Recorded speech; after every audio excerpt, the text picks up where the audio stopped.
तो फिलहाल एक बड़ी खबर लखनऊ में सपा के नए पोस्टर इस समय लग गए। पोस्टर वॉर का दौर इस समय देखिए लगातार जारी है। सपा, बसपा, बीजेपी, लेकिन बीजेपी का एक नारा ही भारी। पोस्टर में लिखा अली भी है, बजरंग बली भी है। एक नया पोस्टर इसमें लिखा है अली भी है, बजरंग बली भी है।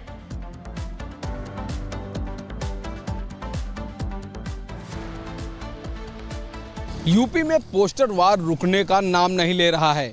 फिर से एक बार विक्रमादित्य मार्ग यानी समाजवादी पार्टी कार्यालय के बाहर मुख्य द्वार के सामने जो समाजवादी पार्टी कार्यालय है उसके फ्रंट पर ही फिर से एक बार नया पोस्टर नए स्लोगन के साथ यहां पर लगाया गया है। आप देख सकते हैं कि ये समाजवादी पार्टी के प्रवक्ता हैं अभिषेक वाजपेयी, जिन्होंने लिखा है पीडीए की होगी जीत, एकता की होगी जीत। अली भी हैं, बजरंग बली भी हैं, संग पीडीए के एकता की टोली भी है, जिसे देख विरोधियों में मच गई खलबली भी है। तो आप देख सकते हैं कि इस तरह के स्लोगन के साथ आए दिन नए नए पोस्टर वार जारी हैं। आइए एक और नया पोस्टर आपको दिखाता हूं जो आज ही लगा हुआ है।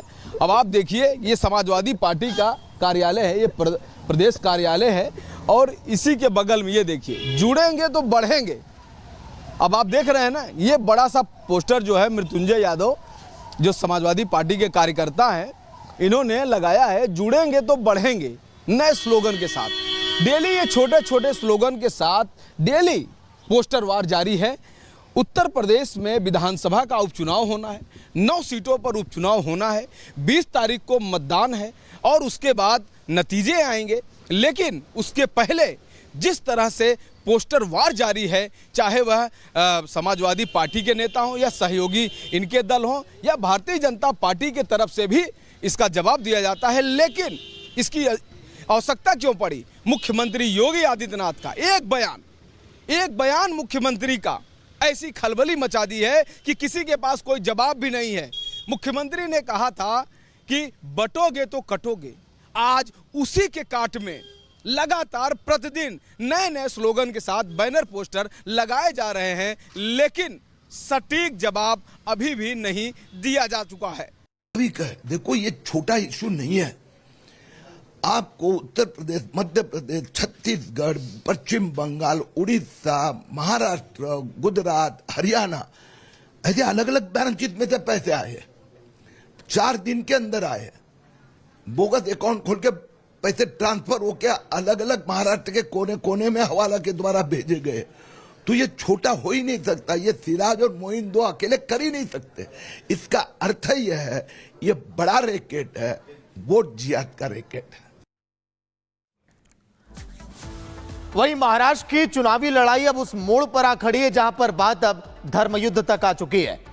असदुद्दीन ओवैसी और उनके भाई के लगातार भड़काऊ बयान तो अब सुन ही रहे होंगे, लेकिन ओवैसी साहब ने अब यह तक कह दिया है कि फडणवीस और पीएम नरेंद्र मोदी, ये 2 नेता अगर मिल भी जाए तो हमारे सामने टिक नहीं सकते।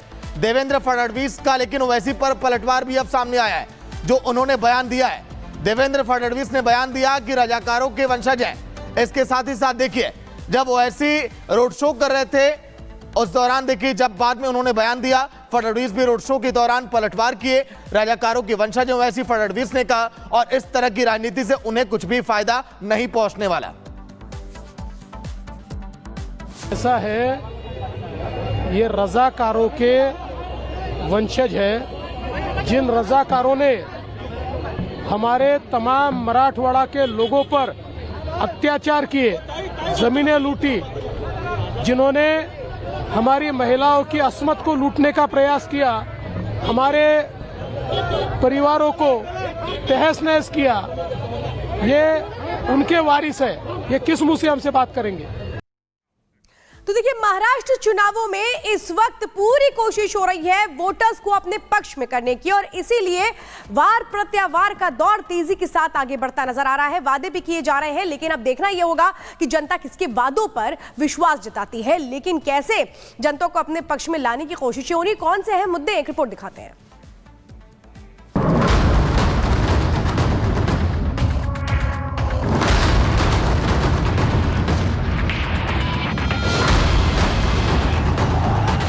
महाराष्ट्र विधानसभा चुनाव को लेकर राज्य में सियासी पारा चढ़ा हुआ है। महाराष्ट्र की सियासी लड़ाई धर्मयुद्ध तक पहुंच गई है। भड़काऊ भाईजान का भड़काऊ खेल लगातार जारी है और सबसे दिलचस्प मुकाबला AIMIM चीफ ओवैसी और महाराष्ट्र के डिप्टी CM देवेंद्र फडणवीस के बीच चल रहा है। सियासी लड़ाई धर्म युद्ध तक आई। फडणवीस के बयान के बाद ओवैसी ने फडणवीस के खिलाफ मोर्चा खोल दिया है। फडणवीस ने कहा था कि महाराष्ट्र में वोट जिहाद का मुकाबला वोटों के धर्म युद्ध से है। ही निवडणूक वोट जिहादचं उत्तर एकत्रितपणे मतदान करण्याची निवडणूक आहे आणि म्हणून या निवडणुकीमध्ये आपले पाचही उमेदवार या ठिकाणी निवडून आणा। हिंदुओं को एकजुट करने की फडणवीस की कवायद से भड़काऊ भाईजान बौखलाए हुए हैं।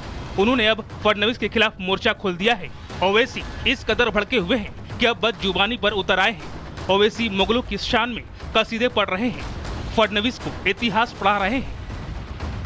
सुनो फडणवीस, तुम्हारा हीरो जेल में बैठकर अंग्रेजों को लव लेटर लिख रहा था। फडणवीस, जब तुम्हारे बुजुर्ग नहीं थे, अंग्रेजों से लड़ने का तरीका हमने देश को सिखाया। हमने बताया कैसे अंग्रेजों को भगाया जा सकता है। और जिहाद, हमको सेंट्रल मालेगांव से वोट नहीं मिले, जहां तुम्हारे को वोट नहीं मिला वहां जिहाद हो गया। ओवैसी यही नहीं रुके, उन्होंने फडणवीस को चैलेंज दिया कि वो मोदी और शाह के साथ मिलकर भी आएंगे तो उसका मुकाबला नहीं कर पाएंगे। देवेंद्र फडणवीस, याद रखो, तुम मेरी जबान का मुकाबला नहीं कर सकते ना। अगर तुम मोदी अमित शाह भी बैठ गए तो मेरी जबान का मुकाबला नहीं कर सकते। ओवैसी ने यह भी दावा किया कि फडणवीस का सीएम बनने का सपना टूटने वाला है। फडणवीस, तुम ख्वाब देख रहे मुख्यमंत्री का, इंशाअल्लाह ताला तेरे ख्वाबों पर मिट्टी पड़ेगी इंशाअल्लाह ताला। ओवैसी का आरोप है कि इस चुनाव में वोट जिहाद बनाम वोटों का धर्म युद्ध एक बड़ा एजेंडा बनाने की कोशिश बीजेपी कर रही है और ये बात ओवैसी को नागवार गुजर रही है। बीजेपी हिंदू एकता का नारा बुलंद कर रही है तो ओवैसी बौखलाए हुए हैं, माहौल खराब करने की कोशिश में जुटे हैं। महाराष्ट्र चुनाव में महज 9 दिन बचे हैं। ऐसे में सियासी संकट से जूझ रहे ओवैसी ध्रुवीकरण की साजिश में जुटे हैं और सियासी लड़ाई को सांप्रदायिकता की आग में झोंकना चाहते हैं। Bureau report, Republic Bharat.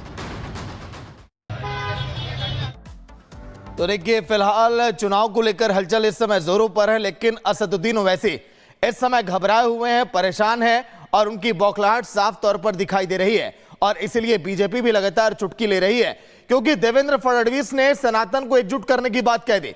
इस बात पर ओवैसी साहब इतने भड़क गए और उनके भाई साहब भी लगातार भड़काऊ बयान मंचों से दे रहे हैं। आपने सुना होगा, लेकिन इन बयानों से क्या कोई फायदा होगा क्या? क्योंकि महाराष्ट्र की जनता बहुत समझदार है और वो जान रही है कि हाँ, कौन सी पार्टी उनके हित में वाकई में सोच रही है और काम करना चाहती है।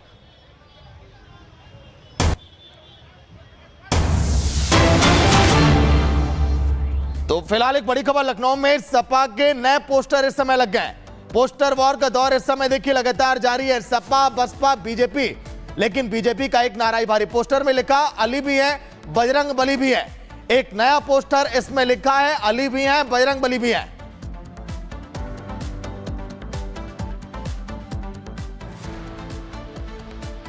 यूपी में पोस्टर वार रुकने का नाम नहीं ले रहा है। फिर से एक बार विक्रमादित्य मार्ग यानी समाजवादी पार्टी कार्यालय के बाहर मुख्य द्वार के सामने जो समाजवादी पार्टी कार्यालय है उसके फ्रंट पर ही फिर से एक बार नया पोस्टर नए स्लोगन के साथ यहां पर लगाया गया है। आप देख सकते हैं कि ये समाजवादी पार्टी के प्रवक्ता हैं अभिषेक वाजपेयी, जिन्होंने लिखा है पीडीए की होगी जीत, एकता की होगी जीत। अली भी हैं, बजरंग बली भी हैं, संग पीडीए के एकता की टोली भी है, जिसे देख विरोधियों में मच गई खलबली भी है। तो आप देख सकते हैं कि इस तरह के स्लोगन के साथ आए दिन नए नए पोस्टर वार जारी हैं। आइए एक और नया पोस्टर आपको दिखाता हूं जो आज ही लगा हुआ है। अब आप देखिए, ये समाजवादी पार्टी का कार्यालय है, ये प्रदेश कार्यालय है और इसी के बगल में ये देखिए जुड़ेंगे तो बढ़ेंगे।